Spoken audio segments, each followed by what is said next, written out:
Our lesson today is going to be an application of the fundamental theorem of calculus to a very important function that I waved my hands on and did some, what we call proof from authority, because I say so. And you all nodded your heads and said yes, but as good mathematicians, you really should not do this. And that concerns the function f of x equals e to the x. And you may remember that what we did was to simply assert without proof that e to the x has the exponential laws.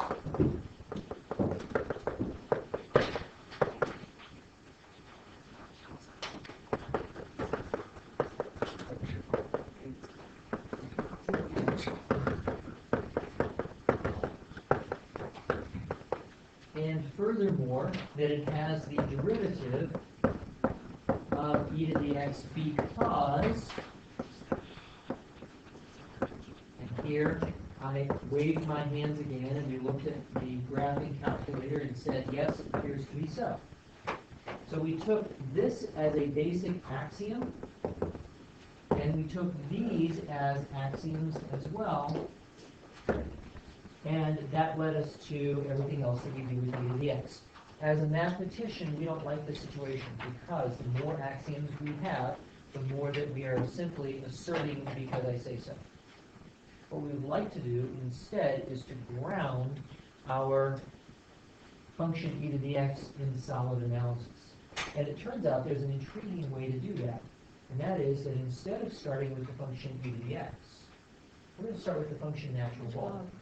We're going to define the function natural log, and then e to the x as its inverse. And we can build that up off of theorems that we know and love. So here is going to be our new approach. We're going to define the function L of x. You know what L stands for. As the integral from 1 to x of 1 over t dt. Now let's consider, at basic ground principle, first of all, if this function makes any sense.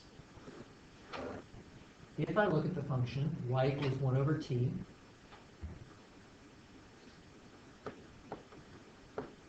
like so, you can see that 1 over t is continuous at every point except at t equals 0. And because it is continuous for t greater than 0, therefore it is integrable on every x greater than 0. So our first point is from the fundamental theorem part 2 that since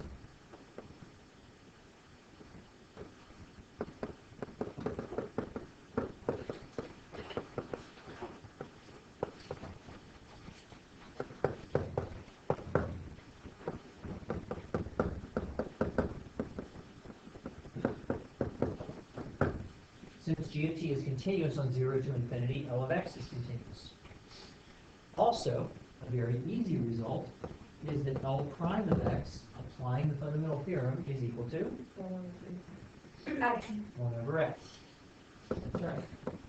So we now have a function that has the derivative of 1 over x. We have discovered a function whose derivative is 1 over x.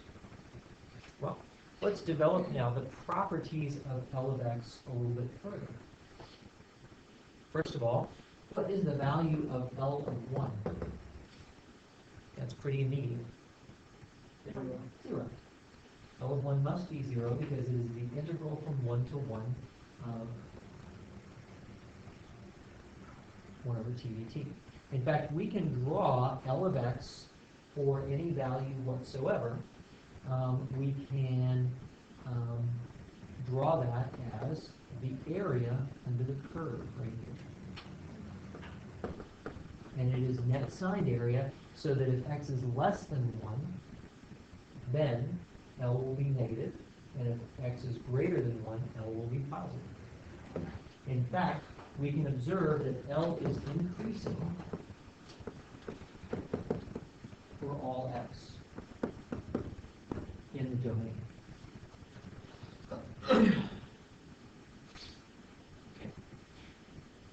Now let's go a little bit further here. Let us define the number e as the value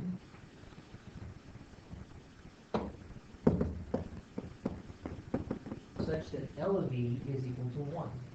Now, is there such a value? So what we're talking about here is that when I integrate from 1 to E, the area here is 1. Is there such a value? Well, actually, yes, there has to be such a value because, yeah. Does E exist? Certainly E exists because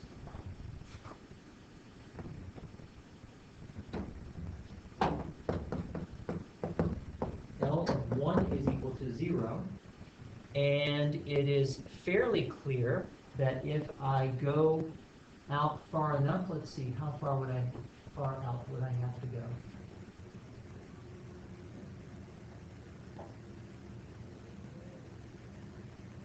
Yes, actually, I could go out to something like 3. If I go out to x equals 3, then L of 3 has to be greater than the minimum value right here, which is 1/3 times 3. And therefore, it has to be greater than 1. And since L of 1 is 0, L of 3 is greater than 1, and L is a continuous function because it is differentiable. Yeah. It should be 1/3 times 2. Yeah, you're right. That's an interesting thing.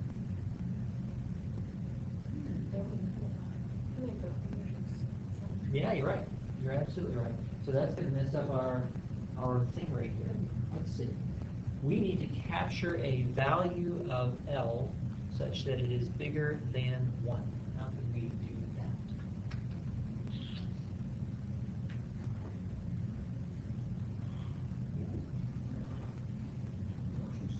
All we need to do is to grab a value of x so that L of x is bigger than 1.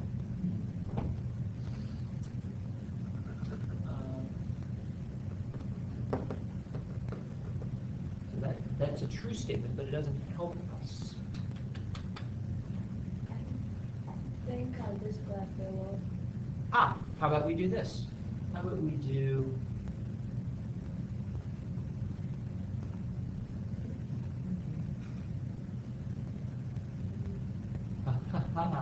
no, it still doesn't help. Okay. I don't think there will be a well, like the one bigger than one comes back past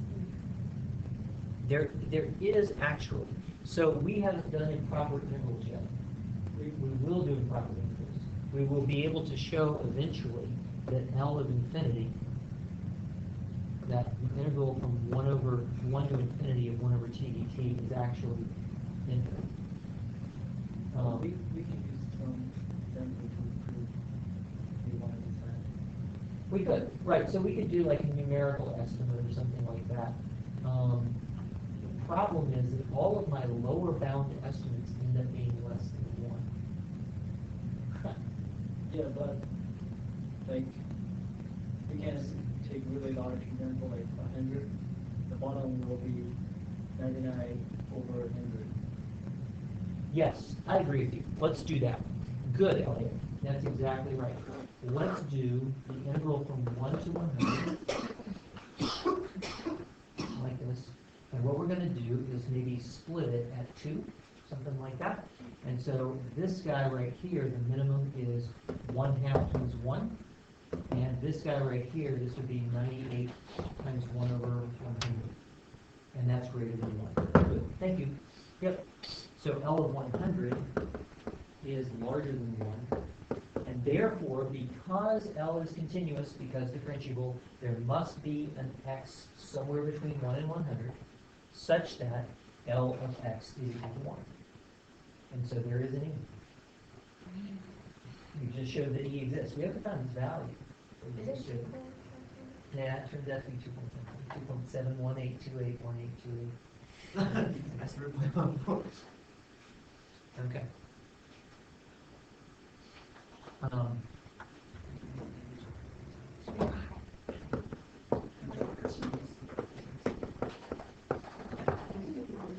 There. Okay, so that's it.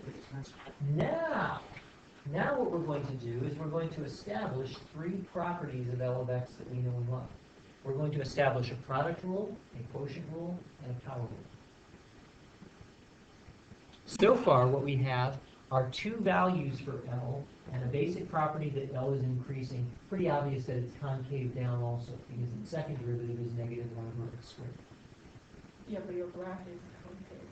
Ah, okay, careful. This is not the graph of L. This is the graph of L prime. Oh, Yeah. So L double prime of x is the derivative of 1 over x, which is 1 over negative 1 over x squared. You can see that L prime is decreasing, therefore L is concave down. So we can draw a rough graph of L with two values, e comma 1 and 1 comma 0. It's not fully clear if this thing hits a horizontal asymptote or if it goes out to infinity. And it's not fully clear what happens down over here, although we strongly suspect that it goes to negative infinity because its derivative right here has to be positive infinity. So the best that we can hope for is a vertical tangent, but probably a vertical asymptote. For that, we're going to have to wait for improper intervals in January. So we've got an essential shape or geometry of L of x. Now I want to prove three properties.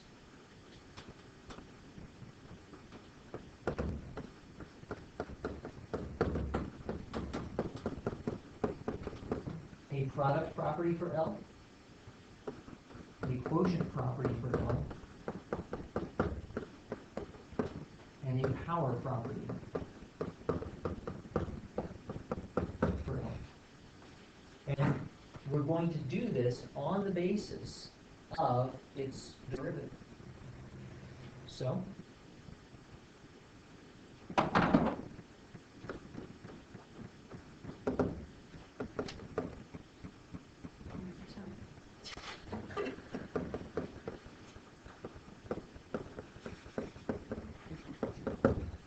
we're going to fix A as a constant. And now what we're going to do is we're going to take the derivative of L of AX, and we're going to take the derivative of L of x plus L of A. We're going to fix A as a constant. I'll take the derivatives here. When I take the derivative of L of AX, I get 1 over AX times the derivative of the inside, which is 1 over x. When I take the derivative of L of x plus 1 over A plus L of A, I get 1 over x plus nothing. These two functions have the same derivative, and therefore what can I conclude? They're the same function within a constant. So therefore, I have established that L of AX equals L of x plus L of A plus some constant c. To find the value of the constant c, I need a known point. And my known point is when x equals 1. I could also let x equal e, but x equals 1 is simpler. Because then I get L of A times 1 equals L of 1 plus L of A plus c. But what is L of 1?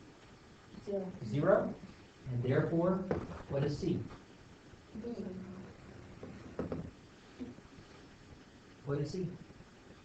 12A. Oh, 0. 0. Yeah, there we go. And so therefore we conclude that L of AX equals L of x plus L of a. Ta-da. Well, we can do the same thing with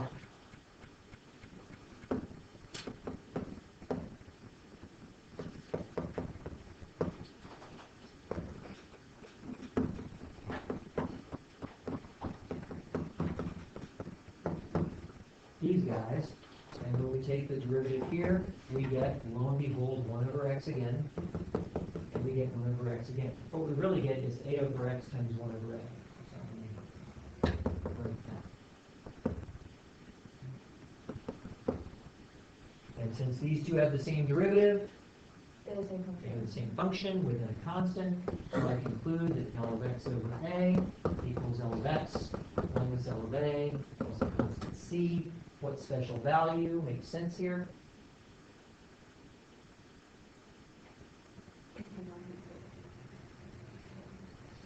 How about we let x equal a? And then we get L of a over a. So C was what? Wait, no. No, C equals L of 1, which is Zero. 0. Yep.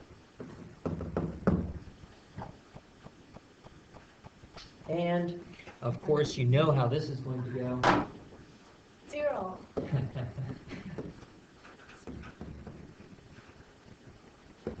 I'm going to take the derivative of L of x to the a power. And I'm going to take the derivative of a times L of x. But when I do, using the chain rule, I get 1 over x to the a times the derivative of the inside, which is a x to the a minus 1.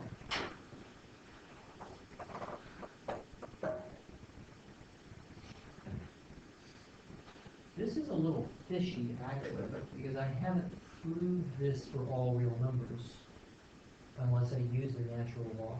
I never really thought about that. So at some point, this may be a little bit wonky, but we'll take it as read for now. And when we simplify this, how does this simplify? The a to the x, and the x to the a. Not, and then it's really, so it's a times x to the negative 1. That's right, ax to the negative 1, or just a over x. But here, when I use constant multiple rule, I get a times 1 over x.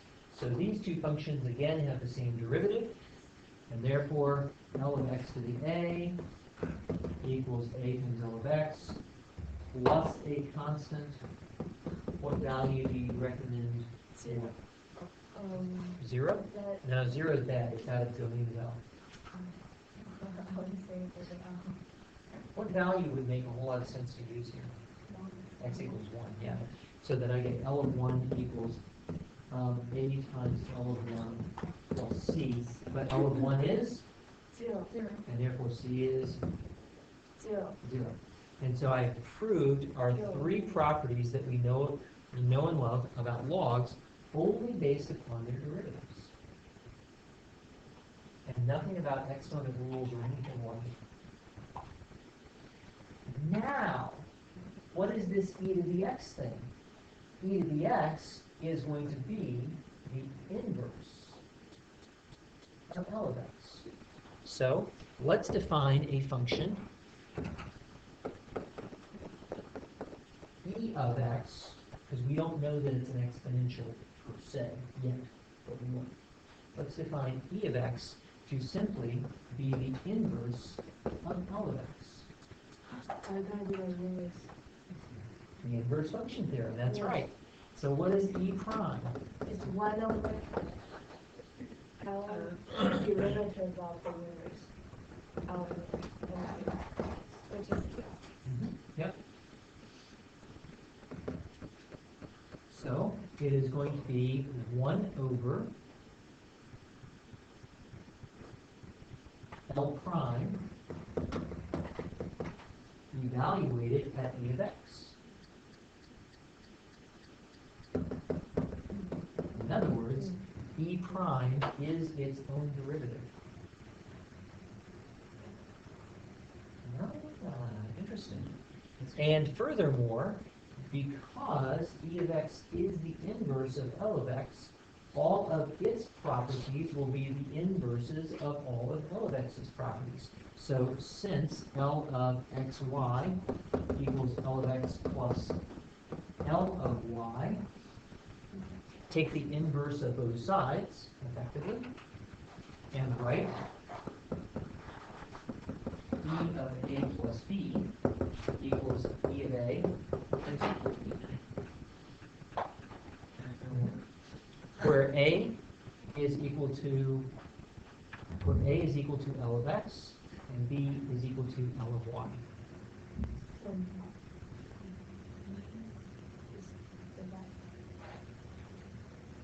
And right, exactly.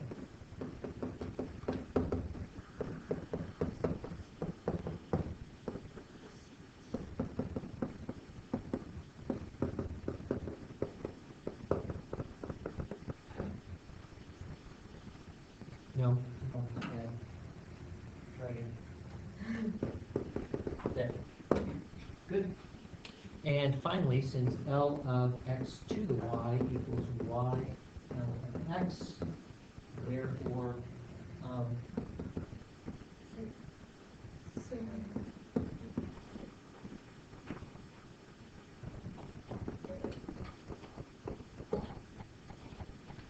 So,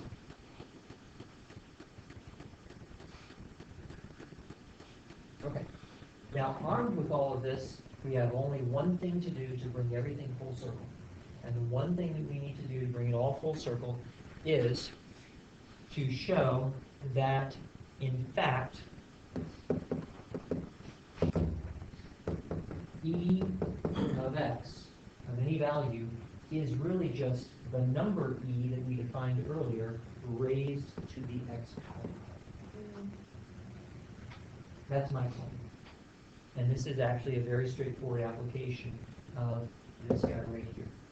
Because if I write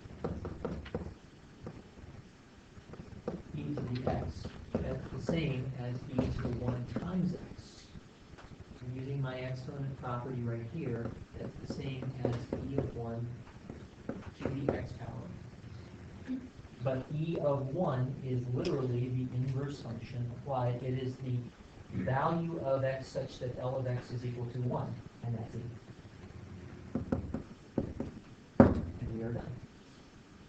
So what we've done now is to take all of that exponential stuff that we knew and ground it in theorems that we have already proven to be true.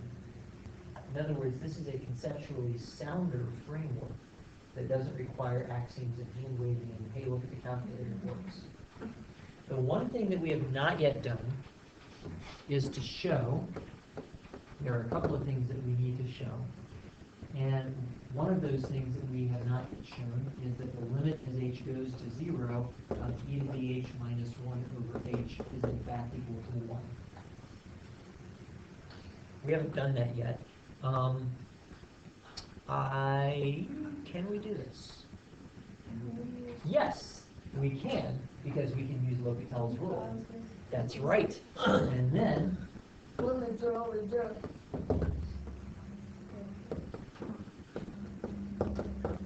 yes, check the form. E to the 0 is the value of x such that L of x is equal to 0, and that x is 1. So we have 1 minus 1 over 0. So we have 0 over 0 form. And we use derivative. And we use the derivative, which we have previously established. So it's pH over 1. And so we have a simple limit. Ta-da! And the second thing that we have not yet established, and this will have to wait, maybe? Zero, March. Is to show Okay. that in fact, that E is what Euler originally defined it as, which is the limit as n goes to infinity of 1 plus 1 over n to the n power. So this is a hole in our knowledge at this time. When we get to infinite series, we'll come back and tackle this.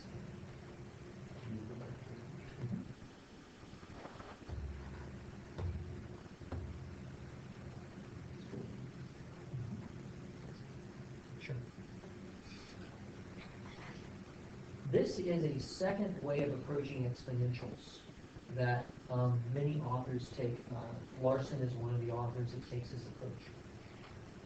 There is a third approach to exponentials, which has some really deep math behind it. And I'm going to mention it to you because we have some extra time and because it relates to material that we're going to do in the future.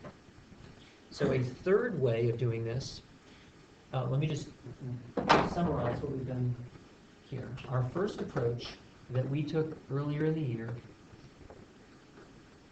is to define E in this way,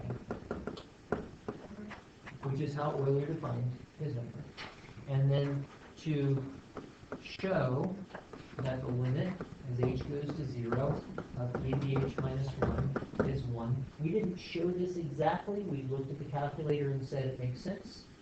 And that immediately gave us the derivative of e to the x equals e to the x using limit definition.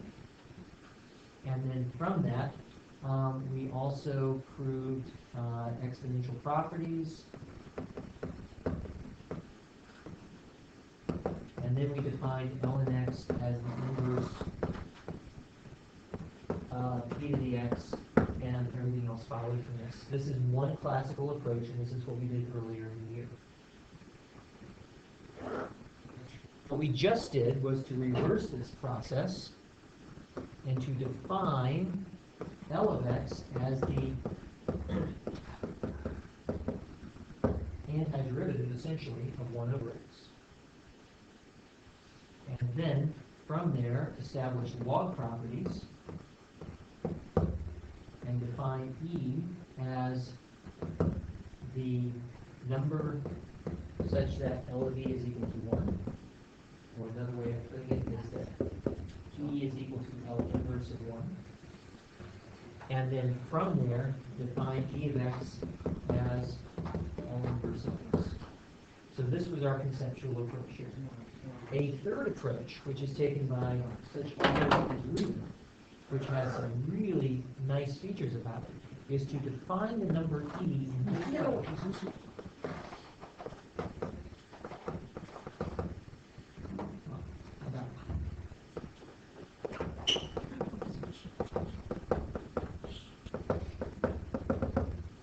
As an infinite sum of 1 plus 1 over 1 plus 1/2 plus 1/6 plus 1/24 plus 1/7. Very, very interesting. Yes. And then from there to define the exponential function e to the And x. all that equals 2 point something? Yeah. Isn't it wild? It's not too surprising that it would equal something finite, because if I add up, for example, 1 plus 1 of 10 plus 1 100 plus 1 1000, etc., I just get the number 1.11111, like so, which is certainly a finite number. So it's not too surprising that I could have an infinite series that would add up to a finite value. And from this, we define e to the x as 1 plus x squared over 2 factorial, plus x cubed over 3 factorial, plus x to the 4th over 4 factorial, plus log. And this is the definition now for e to the x. The advantage of this definition is that some nifty things pop out. For example, what happens if I take the derivative of e to the x?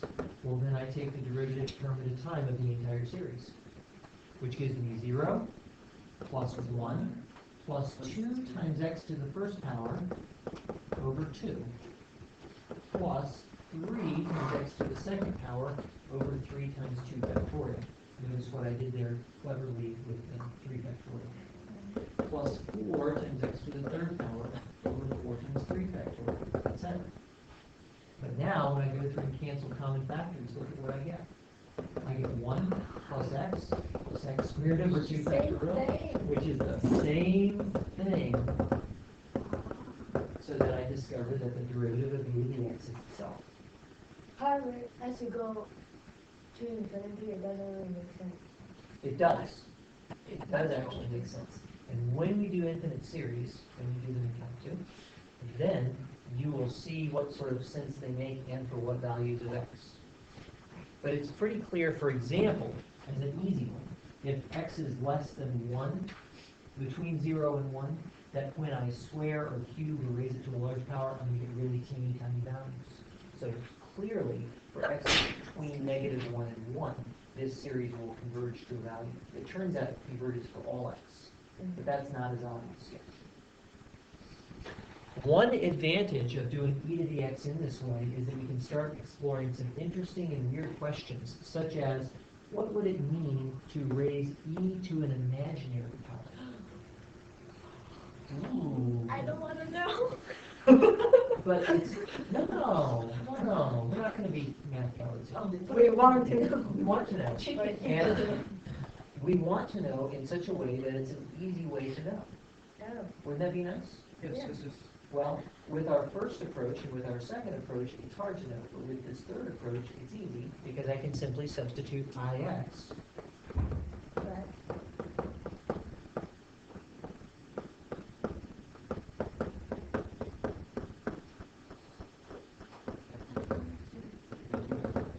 That's not working.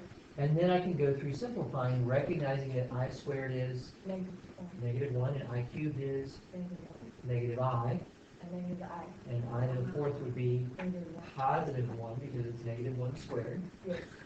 and then the pattern repeats. So just in case you're not familiar, I to the first is I squared is -1, I cubed would be -1 times I, Which is negative I. which is I to the fourth would be -1 One. squared, which is +1, Always and then, the number. and then it repeats with a cycle of every 4. That's exactly it. And what it's doing, if you think of the complex plane with real and imaginary numbers, So it's going back and forth. then what we're doing is going around the circle. So I to the 0 is 1, I to the 1 is I to the 2 is -1, I to the third. I like to. Surprise. Just like that. Okay, so now I can come through and I can simplify this, and when I do, I get 1 plus ix minus x squared over 2 factorial minus ix cubed over 3 factorial plus x to the 4th over 4 factorial plus ix to the 5th over 5 factorial minus blah, blah, blah. Now, this doesn't give us a whole lot of insight yet, but what's going to happen soon and very soon is that we're going to be able to relate this to series or other functions. So I don't mention this so that you will necessarily be able to do any computations with this yet, but to see that this is where we're headed in the months of January and February. So 3 different ways to think about e to the x. Nice. Nice.